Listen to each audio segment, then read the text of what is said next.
राजनीति एक ऐसी दुनिया है जहां सफलता किसी एक दिन की मेहनत का परिणाम नहीं होती, बल्कि वर्षों के संघर्ष, धैर्य और जनता की सेवा की बदौलत हासिल होती है। ऐसे ही एक प्रेरणादायक राजनेता हैं बीजेपी नेता पवन शर्मा, जिन्होंने एक साधारण परिवार से निकलकर राजनीति में अपनी मजबूत पहचान बनाई। उनकी यह यात्रा न केवल संघर्ष से भरी रही, बल्कि जनता के बीच अपनी अलग पहचान बनाने की प्रेरणा भी देती है। नमस्कार, आपको पता है हर खबर से रूबरू कराता हूं और हर विषय पर चर्चा करता हूं। आज हम एक ऐसे विषय पर चर्चा करने जा रहे हैं जिसके बारे में हर वर्ग का लोग अलग अलग तरीके से सोचता है। आपको बता दें कि नेताओं के बारे में बहुत सारे विचार रखने वाले लोग अलग अलग वर्ग से आते हैं। कुछ लोग कहते हैं कि नेता सिर्फ बोलते हैं, कुछ करते नहीं। कुछ लोग बोलते हैं कि नेता केवल स्टेज पर जाते और कुछ करते नहीं। कुछ लोग कहते हैं कि नेता केवल पोस्टरों में दिखाई देते हैं लेकिन जमीन पर दिखते नहीं। तो आज हम पहुंचे हैं दिल्ली के मटियाला विधानसभा के नंगली वार्ड में, जहां पर पार्षद सविता शर्मा जी के पति पवन शर्मा जी हमारे साथ हैं, जो कि पहले छावला वार्ड से पार्षद रह चुके हैं। आज उनसे जानेंगे आखिर नेता होता क्या है और नेता की शुरुआत कैसे होती है। शर्मा जी, बहुत बहुत स्वागत है GNN न्यूज में। धन्यवाद ओमपाल भाई, आप सबका और आपकी पूरी टीम का भी। शर्मा जी, नेता बनने के लिए आपको प्रेरणा कहाँ से मिली? देखो, मैं आपके पहली बात सही कर दूं, भारतीय जनता पार्टी का कोई भी कार्यकर्ता अपने आप में नेता नहीं है। कोई भी प्रेरणा समाज में अच्छे काम करने के लिए, जो जनता परेशान रहती है उनके दुख दर्द को दूर करने के लिए मैं इस फील्ड में उतरा। मेरा परिवार से कोई भी व्यक्ति राजनीतिक जीवन में नहीं है। मेरे फादर आर्मी में सर्विस करते थे, मेरे दोनों बड़े भाई वो भी आर्मी से रिटायरमेंट है। मैं एक बहुत ही सामान्य परिवार से बिलोंग करता हूँ। मेरे फादर ने बहुत मेहनत की है। मैं उस टाइम का वाकया बता देता हूँ। जब मैं गांव में पढ़ता था 6th-7 तो पैरों में पहनने के लिए चप्पल नहीं होती थी मेरे पास।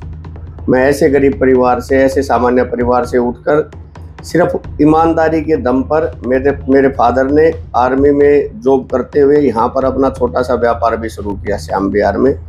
ये श्याम विहार बाबा श्याम के नाम से, श्याम हमारा कुल देवता है, श्याम बाबा। हम श्याम बाबा के नाम से पापा ने ये श्याम विहार कॉलोनी का नाम रखा था। सूबेदार मेजर से रिटायरमेंट लेके दोनों भाई भी आर्मी से रिटायरमेंट आकर यहीं पर हमने पिताजी ने और भाइयों ने अपना छोटा सा कारोबार शुरू किया। कभी भी बेईमानी का 1 रुपया मेरे घर में मेरे फादर ने नहीं लेके गए। समाज की सेवा की उन्हीं से प्रेरणा लेकर मैं भी अपना व्यापार करता था। ट्रांसपोर्ट का, सीमेंट का मेरा बहुत बड़ा बिजनेस था। 2012 में आप जैसे भाइयों के साथ बैठा था, प्रेरणा मिली कि दाल रोटी में दिक्कत नहीं, आप क्यों नहीं राजनीति में आ जाते। बीजेपी नेता पवन शर्मा का जन्म दिल्ली के छावला वार्ड स्थित श्याम विहार के एक साधारण परिवार में हुआ। उनके परिवार में संघर्ष की परंपरा रही, जहां उनके पिता भारतीय जनता पार्टी के सक्रिय सदस्य रहे और सदैव पार्टी के मूल्यों का पालन करते रहे। पवन शर्मा ने अपनी शिक्षा जारी रखते हुए संघर्ष की राह को भी अपनाया।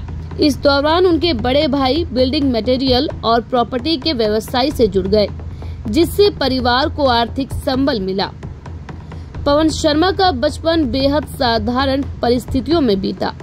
स्कूली शिक्षा पूरी करने के बाद उन्होंने उच्च शिक्षा के साथ साथ समाज सेवा की दिशा में भी कदम बढ़ाया।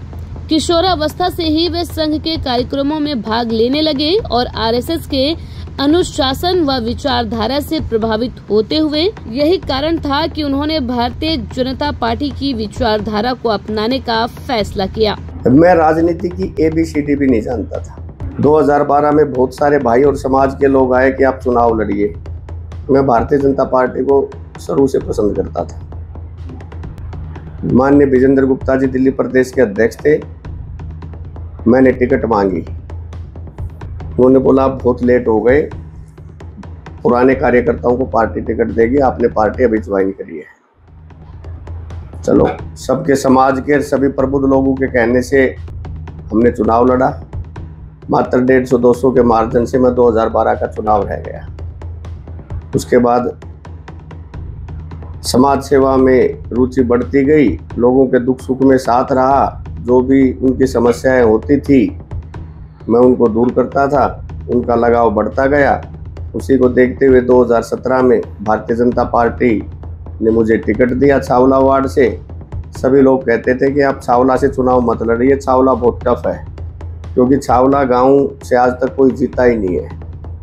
गांव एक तरफा गांव वाले लड़के कोई गांव वाले व्यक्ति कोई वोट देता है, लेकिन मुझे छावला गांव ने भी आशीर्वाद दिया और पहली बार भारतीय जनता का पार्टी का प्रत्याशी छावला वार्ड से जीता। उसके बाद सीट महिला हुई। 2022 में पार्टी ने काम को देखते हुए पुनः मुझे आशीर्वाद दिया और मेरी धर्मपत्नी को टिकट दिया। जनता ने दोबारा आशीर्वाद दिया। पहली बार भारतीय जनता पार्टी नंगली सकरावती वार्ड जीती और पहली बार ही भारतीय जनता पार्टी छावला से जीती। तो जनता का अटूट प्रेम और स्नेह, पूरी विधानसभा के लोगों ने मेरे लिए चुनाव में काम किया। अपने पिता की प्रेरणा और भारतीय जनता पार्टी की विचारधारा से प्रभावित होकर पवन शर्मा ने भी राजनीति में कदम रखा। युवावस्था में उन्होंने समाज सेवा को अपना उद्देश्य बना लिया और आरएसएस एवं बीजेपी के कार्यों में सक्रिय भागीदारी निभाने लगे। उनकी मेहनत और जनता के प्रति उनकी निष्ठा को देखते हुए 2012 के नगर निगम चुनाव में भारतीय जनता पार्टी ने उन पर विश्वास जताया और उन्हें टिकट दिया। हालांकि इस चुनाव में उन्होंने हार का सामना किया, लेकिन उन्होंने हार से हतोत्साहित होने के बजाय इस हार को एक नई सीख के रूप में लिया और समाज सेवा में और अधिक तत्परता से जुट गए। हार के बावजूद वे अपने क्षेत्र में सक्रिय रहे और जनता के बीच अपनी पैठ मजबूत करते रहे। मोदी जी के सिपाही हैं। 70% हमारे साथी या समाज के प्रबुद्ध लोग या सम्मानित देवतुल्य जनता हमारा साथ देते, 20-25% विरोधी भी जरूरी है। जब तक विरोधी नहीं रहेंगे तब तक आगे बढ़ने की प्रेरणा भी नहीं मिलती। सुबह 7:30-8 बजे मैं घर छोड़ देता हूँ, अपनी स्कूटी उठा लेता हूँ। पूरे वार्ड में स्कूटी से राउंड रहता है, सभी के सुख दुख में शामिल होना। किसी की कोई कंप्लेंट आती है उसको तुरंत रिमूव करवाता है। उसके बाद 12 बजे तक मैं एरिया में ही रहता हूँ, फिर घर जाता हूँ लंच करके। उसके बाद 1-2 घंटे ऑफिस पर बैठ के फिर यही दिनचर्या रहती है डेली।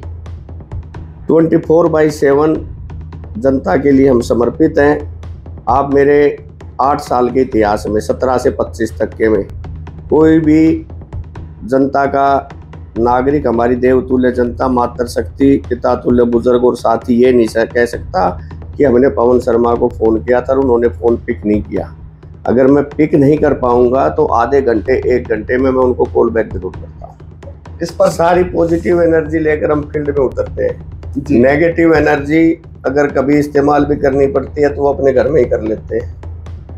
भाइयों के साथ, बड़े भाइयों के साथ, मिसेज के साथ, बच्चों के साथ। पहली बात तो करते ही नहीं, क्योंकि जनता ने इतना आशीर्वाद दे रखा है कि सारी पॉजिटिव एनर्जी रखते हैं। तो कभी भी अपने आप को निष्क्रिय नहीं समझते। हर समय हमें अच्छा महसूस होता है। देखो, ये मौके बहुत कम लोगों को मिलता है। कई बार क्या होता है कि पार्टी आशीर्वाद दे देती है लेकिन जनता का आशीर्वाद नहीं मिलता। मैं आपको बता दूं ओमपाल भाई, निगम में लगातार दूसरी बार चुनाव जीतना और हमारी इस एरिया से चुनाव जीतना अनऑथराइज कॉलोनियों से, आप ठोस एरिया से तो कितनी बार भी जीत सकते हैं। इन अनऑथराइज कॉलोनियों से लगातार दूसरी बार चुनाव निगम का जीतना अपने आप में एक बहुत बड़ी उपलब्धि है। और ये सारे का सारा कार्य मेरी भारतीय जनता पार्टी और मेरी देवतुल्य जनता का आशीर्वाद है, जिसकी वजह से हमारे अंदर सारी सकारात्मक ऊर्जा ही रहती है। नकारात्मक के तो हम नजदीक भी नहीं जाते। चुनाव में हार के बावजूद पवन शर्मा ने क्षेत्र की जनता के सुख दुख में सहभागी बनकर अपना स्थान बनाना जारी रखा। उन्होंने दिन रात मेहनत की, जनता की समस्याओं को सुना और उनके समाधान के लिए हर संभव प्रयास किए। उन्होंने गरीबों की सहायता की, बुजुर्गों के लिए कल्याणकारी योजनाएं शुरू की और युवाओं को शिक्षा तथा रोजगार के अवसर उपलब्ध कराने के लिए कई कार्य किए। 5 वर्षों के अथक मेहनत के बाद 2017 के नगर निगम चुनाव में बीजेपी ने एक बार फिर से उन पर भरोसा जताया और इस बार उन्हें छावला वार्ड से टिकट दिया। इस बार उनकी लोकप्रियता और जनता के समर्थन ने उन्हें भारी बहुमत से विजयी बनाया। 2017 में निगम पार्षद बनने के बाद पवन शर्मा ने अपने कार्यों से यह साबित कर दिया कि वे जनता के नेता हैं। सुबह 8 बजे से रात 9 बजे तक वे जनता के बीच रहते और उनकी समस्याओं का समाधान करते।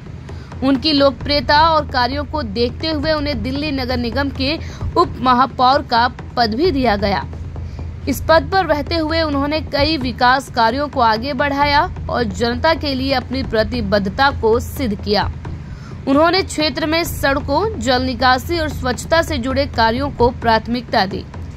गरीबों को चिकित्सा सुविधा दिलाने के लिए विशेष स्वास्थ्य शिविरों का आयोजन किया और महिलाओं की सुरक्षा को लेकर जागरूकता अभियान चलाए। उनकी दूरदर्शी नीतियों की वजह से उनकी समर्थकों की संख्या लगातार बढ़ती गई। देखो, पहले क्या था, ये भी मैं तो अपना भी सौभाग्य मानता हूँ कि माननीय मोदी जी के नेतृत्व की सरकार आई तो मुझे भी 2 बार निगम में आशीर्वाद मिला। और अब सबसे बड़ा सौभाग्य हमारा ये है कि जो हमारी डबल इंजन सरकार थी अब वो ट्रिपल हो गई है। दिल्ली में भी भारतीय जनता पार्टी की सरकार बन गई। पिछले 10 साल से जो आम आदमी पार्टी ने क्षेत्र का बुरा हाल कर रखा है, हम एक एक चीज़ को सुधारने में लग रहे हैं। थोड़ा सा टाइम लगेगा। अब जनता कोई भी काम कहती है तो पहले तो हम भी कह देते हैं विधायक का काम है जी, आप विधायक जी से बोलो।